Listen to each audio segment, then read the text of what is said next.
50 meters here, narrow. Yes. What's now? Engine or?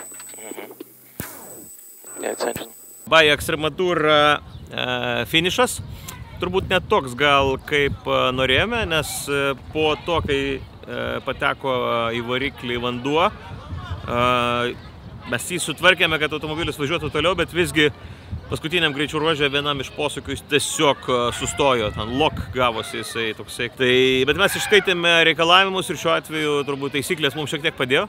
Mes pristatėme automobilį uždarą parką. Mes gausime už paskutinį greičių ruožą nemažą baudą, bet kadangi kiti dalyviai turėjo dar didesnių bėdų ir dar daugiau baudų arba nefinišavo, mes Europos taurėje visgi susirenkam 3 vietos taškus.